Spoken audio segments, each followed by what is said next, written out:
I think there's a few probably relevant points. I mean, one is, in general terms, Carwyn Jones is strongly pro-devolution, one of the most strongly, openly pro-devolution members of the Labour Party. However, he also has a responsibility as a leader of the Labour Party within Wales to try and ensure that the party remains united. And he's aware that he has to balance between views of people like him and some of his Assembly colleagues who would like devolution to go much further, and others, including quite several Labour members of Parliament at Westminster, who are much more cautious. And it would do none of those people any good if there are large, open, public fights within the Labour Party about this issue.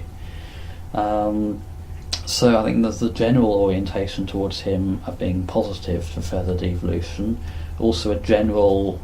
strong desire to avoid public disputes and to try and find policies around which the party can unite. There is then a specific question about, and this is getting into quite detailed stuff, about how tax powers might be devolved and how that relates to, okay, if you say a chunk of money then becomes sort of, instead of just all the money comes in a block grant, you could get a cut in the block grant and then some Welsh taxes. Well, how that involves adjustments or how that relates to the current formula by which Wales is funded is important, and many people in Wales have been arguing for years, not just during the period of the current UK government, but going back some years before that Wales is underfunded in relation to its needs compared to Scotland and Northern Ireland. Now,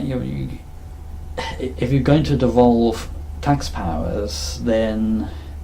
you'd also need probably to have some sort of idea of what's going to happen with the remainder of the funding of Welsh Government, which isn't coming from specifically Welsh taxes, but from UK-wide taxes in the UK budget and so on. There is certainly a very respectable argument that you would need to have, that Wales needs to have reform of the Barnett formula. Now, whether how that is intertwined with tax devolution is quite complex, and some people believe that Carwyn Jones is using this as an excuse to avoid pressing ahead with tax devolution to keep the Labour Party united.